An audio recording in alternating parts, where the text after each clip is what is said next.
Bismillahirrahmanirrahim. Assalamualaikum warahmatullahi wabarakatuh.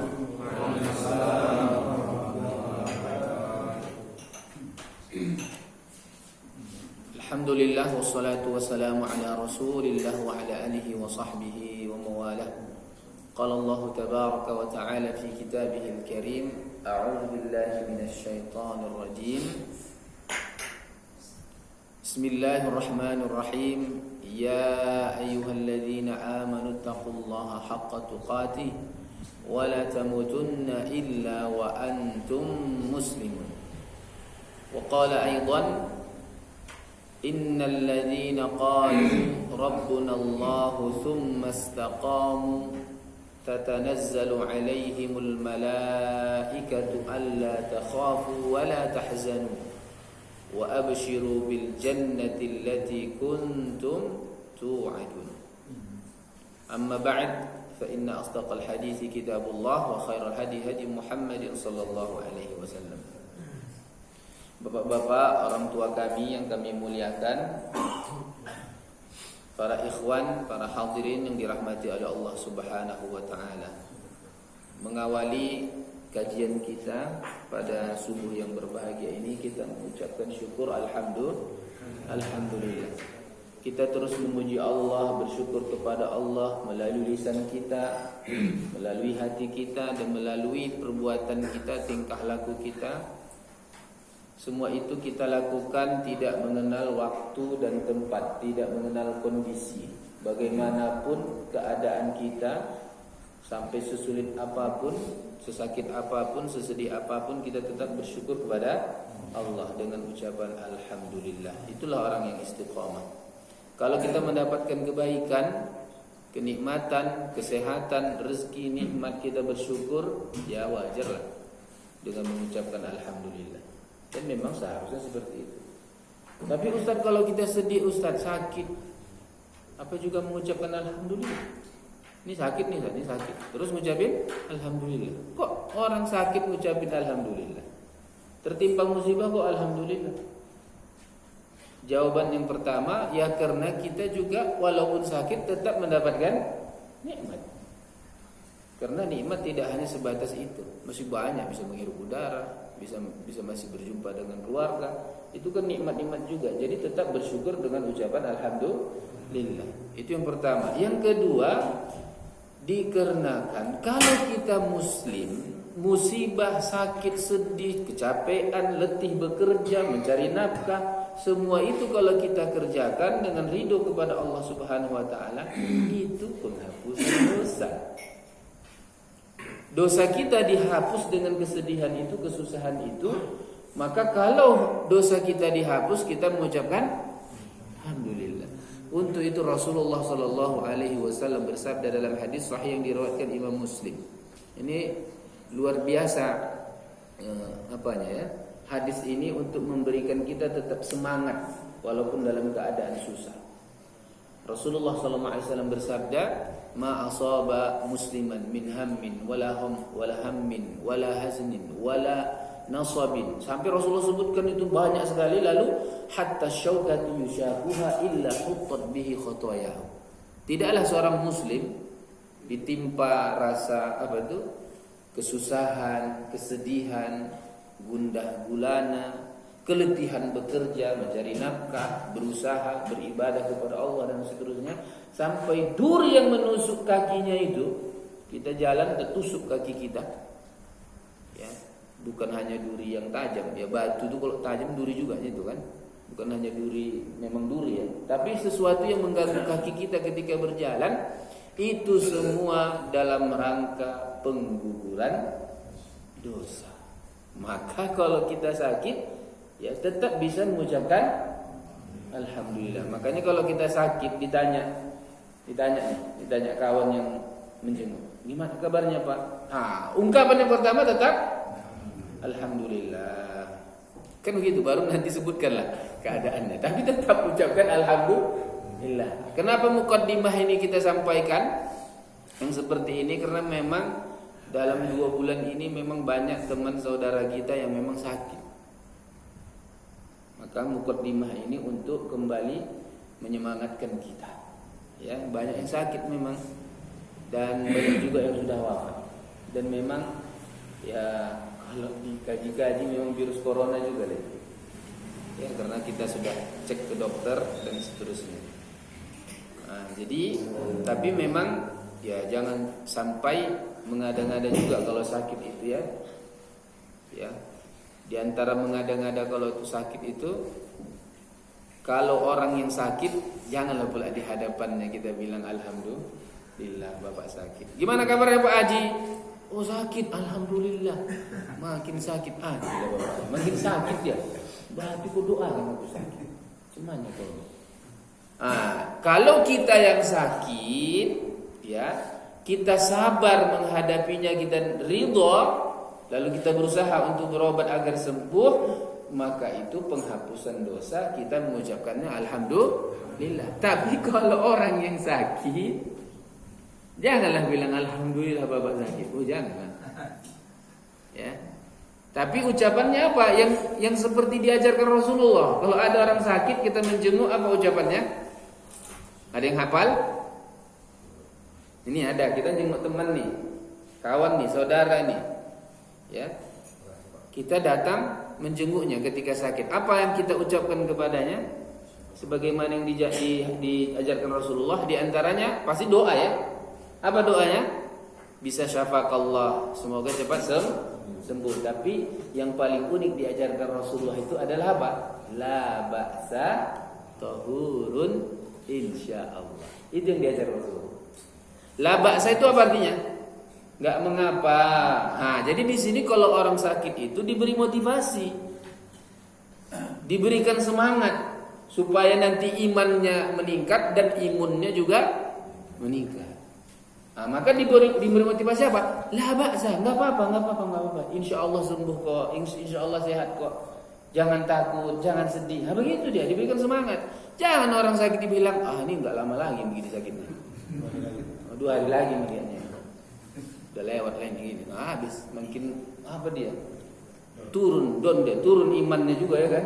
Turun imunnya. Ya udah lewat. Nah, untuk itu kalau orang yang kena na'udzubillah min dzalik ya, semoga Allah menjauhkan kita dari itu. Kalau kena corona misalnya, penyakit yang cepat menular walaupun tak berbahaya sebenarnya dia. Tidak sebahaya penyakit yang lain maksudnya, tapi yang masalah itu kan wabahnya. Karena dia cepat menular. Jadi sehingga dia diisolasi kan. Dan itu kalau mereka yang tidak terbiasa dengan itu, maka khawatirnya nanti dia pun menjadi apa? Semangatnya makin berkurang. Sampai-sampai ada ungkapan dia meninggal itu bukan karena coronanya, karena perlakuan orang kepadanya, sehingga diasingkan, diapain gitu ya. Dan kondisi proses itu yang membuat dia makin ya menurun dan lewat begitu. Nah, maka di sini la ba'sa, itu ucapan la ba'sa itu yang pertama. Apa itu la ba'sa? Enggak mengapa. Artinya enggak apa-apa. Ini insyaallah sehat ini kok. Segera sembuh nih kok. Nah gitu. Kemudian ucapan Rasulullah selanjutnya apa? Tahurun insyaallah. Tahur itu ya dari kata toharoh. Toharoh itu artinya suci. Berarti kalau suci itu ada pembersihan, betul ya? Ada pembersihan dia. Nah, la ba'sa tahurun insyaallah, enggak apa-apa ya. Insyaallah bersih-bersih. Gitulah. Enggak apa-apa insyaallah bersih-bersih, disucikan jiwanya, disucikan dirinya dari dosa. Alhamdulillah, seperti itu. Jadi ini kita ucapkan di sini agar nanti ya tetap kita semangat bagaimanapun kondisi kita, lalu kita tetap memberikan semangat kepada saudara-saudari kita, teman-teman kita yang sakit, yang lagi sakit, dan masih ada yang sakit sampai sekarang ya. Kita berdoa kepada Allah di pengajian kita yang sangat berkah ini, kita berdoa kepada Allah agar Allah menyembuhkan saudara-saudari kita yang dalam keadaan sakit. Amin. Kemudian yang ketiga, jawaban yang ketiga, kenapa kita tetap bersyukur kepada Allah? Karena memang Allah itu Maha Adil. Sampai-sampai Pak, nanti kalau di akhirat, di persidangan, Itu yang mengucapkan alhamdulillah itu segala puji hanya milik Allah bukan orang yang masuk surga saja. Orang yang masuk neraka pun mengucapkan alhamdulillah. Loh, Ustaz masuk neraka kok mengucapkan alhamdulillah? Kenapa? Karena mereka sebelum masuk ke dalam neraka, terutama orang yang banyak melakukan maksiat tapi tetap mukmin ya. Kalau orang kafir kan ada di antara mereka nggak ada sidang-sidang, masukkan aja gitu ke neraka. Nggak perlu disidang. Seperti di akhir penghujung ayat surah Al-Kahfi kan. Ya, nggak ada lagi karena dia sudah jelas, dia pun tahu itu masuk neraka, udah nggak perlu lagi disidang, masuk aja neraka terus. Sama seperti orang yang beriman seperti para nabi, nggak perlu lagi dihitung-hitung, tanpa hisab kan, udah masuk surga terus.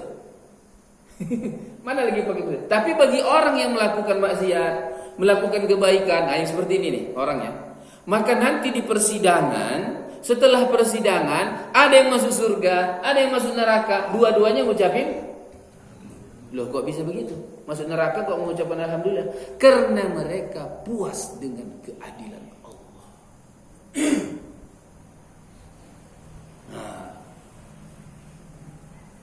Jadi ucapan alhamdulillah itu fil ula wal akhirah, memang diucapkan di dunia ini dan di akhirat. Nah begitu.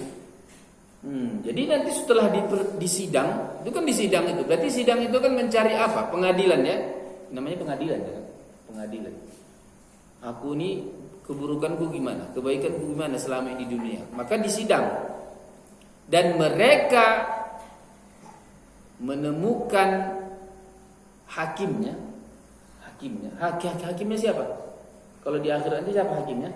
Allah Subhanahu wa ta'ala. Dan Allah Maha adil. Setelah dijelaskan semuanya dengan detail sedetail-detailnya, maka mereka pun mengatakan alhamdulillahi rabbil alamin. Mereka memuji Allah, segala puji hanya milik Allah. Bersyukur kami punya Tuhan Allah yang Maha Adil. Sehingga kalaupun masuk neraka, itu memang jalur hukumnya memang jelas.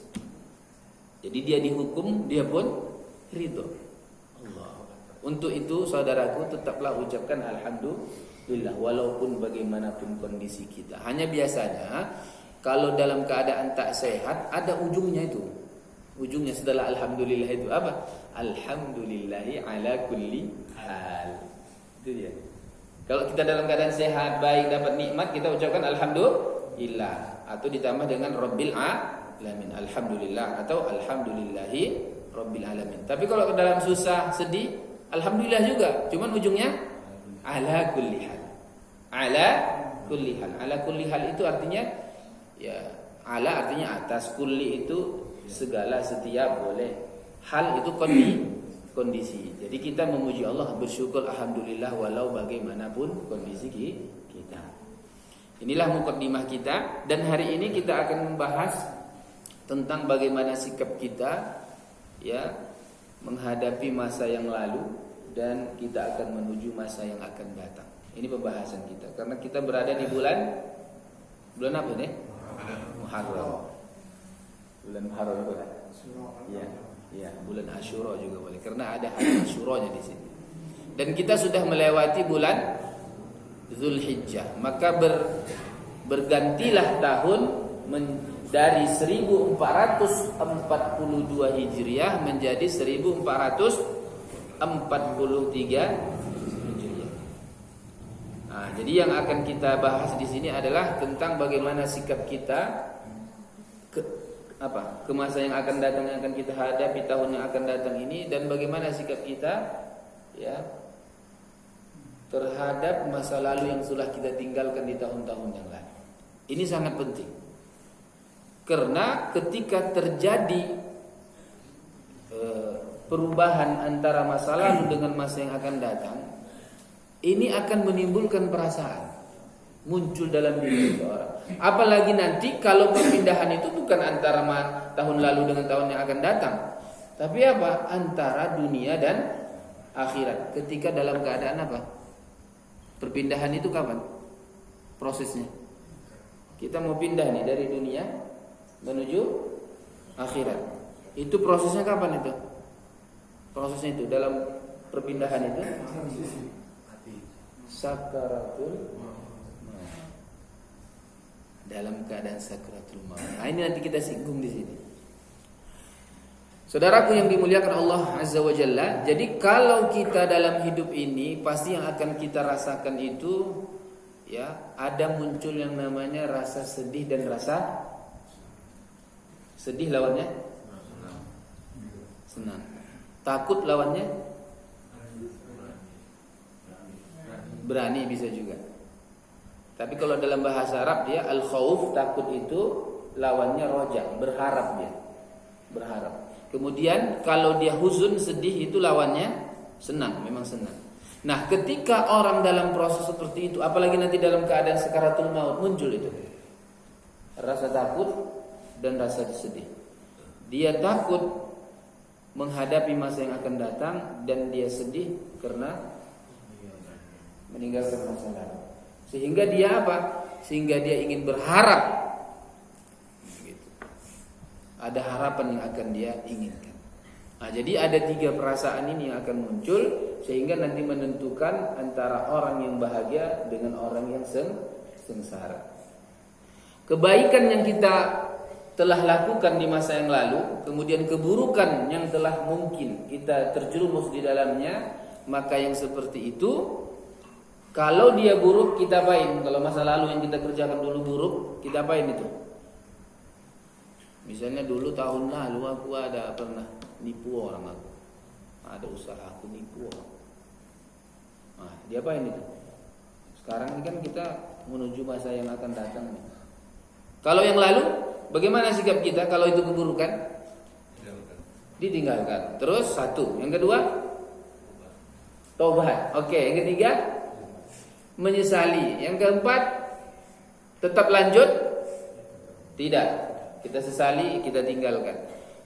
Artinya kita ingin hijrah. Dan uniknya tahun di dalam Islam itu namanya apa? Tahun Hijriyah namanya. Itu unik sekali itu pemilihan kata Hijriyah itu. Kenapa lah enggak miladiyah, kelahiran Rasulullah saja, seperti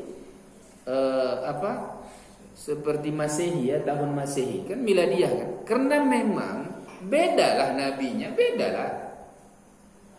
Ya, keunikannya beda. Kalau Nabi Muhammad SAW, keunikan dalam kehidupan Rasulullah itu adalah hijrahnya, betul kan? Karena dengan hijrah itu kita akan meninggalkan yang buruk.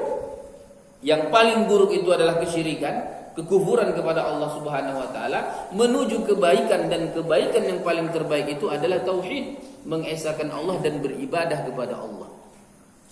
Dan itu jelas-jelas setelah hijrah itu nanti disitulah muncul ya awal mula kebangkitan itu, lalu nanti Fathu Mekah pun menjadi kemenangan yang luar biasa. Sehingga kita sebagai seorang muslim yang kita inginkan ketika pergantian tahun itu kita hijrah memang.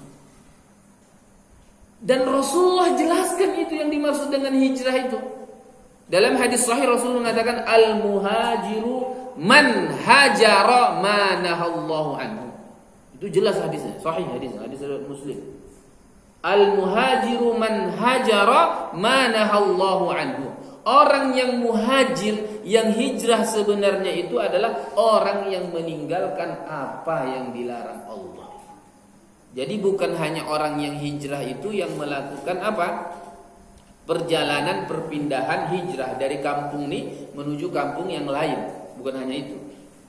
Tapi orang yang meninggalkan apa yang dilarang Allah itu, nah itulah orang yang muhajir. Untuk itu para ulama mengatakan hijrah itu terbagi dua dia, hijrah itu. Hijrah.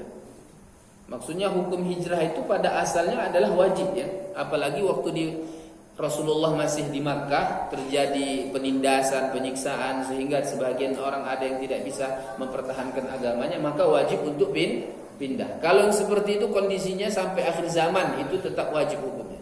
Kalau kampung kita ini ya banyak orang yang bermaksiat, banyak orang kafir, kemudian kalau kita beribadah kita terlarang, ya kita disiksa, diganggu. Kalau kita beramal, melakukan kebaikan, menegakkan ajaran agama kita, maka wajib hukumnya kita hijrah. Wajib hukum. Kalau tidak bisa mempertahankan agama kita. Tapi kalau kondisinya tidak seperti itu, misalnya kita di kampung kita ini kan tenang-tenang aja kan, kita bebas beramal, ya, melakukan kegiatan ajaran agama kita. Maka di sini kita tidak perlu hijrah dan tidak wajib hukumnya hijrah kita ke kampung sebelah atau ke tempat yang lain. Tetapi wajib kita hijrah itu adalah meninggalkan apa yang kita larang. Apa yang dilarang Allah. Itu yang wajibnya seperti itu.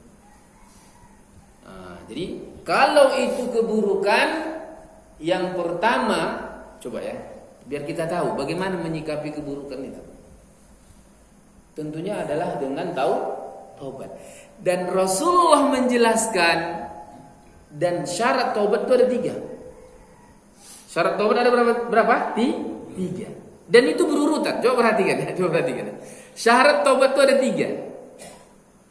Kalau berhubungan, kesalahan itu kalau berhubungan antara diri kita dengan Allah ya. Tapi kalau nanti hubungannya dengan manusia tambah 1 lagi, jadi 4 ya syarat taubat itu. Kalau mau diterima taubatnya. Kalau kesalahan itu, dosa itu kita lakukan, itu hubungannya antara diri kita dengan Allah, maka syarat taubatnya akan diterima 3. Tapi kalau berhubungan dengan manusia, tambah 1 lagi, jadi 4. Kan ada perbuatan dosa kaitannya hanya kepada Allah, nggak ada hubungan dengan manusia. Ada yang berhubungan dengan manusia.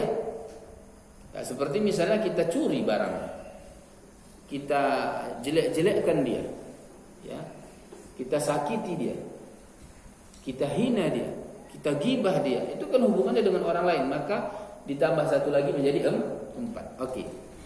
Apa yang pertama? Yang pertama itu adalah an-nadamah, menyesali. Jadi yang telah lalu itu sesali. Jadi dosa-dosa, perbuatan kesalahan kita masa yang lalu itu disesali. Dan bukti orang menyesal, bukti menyesali apa? Menangis. Orang yang menyesal di antara buktinya dia menangis. Di antara buktinya juga apa? Mengakui kesalahan. Tapi bukan dengan bangga ya, bukan. Dengan rasa sedih. Gitu dia. Kenapa lah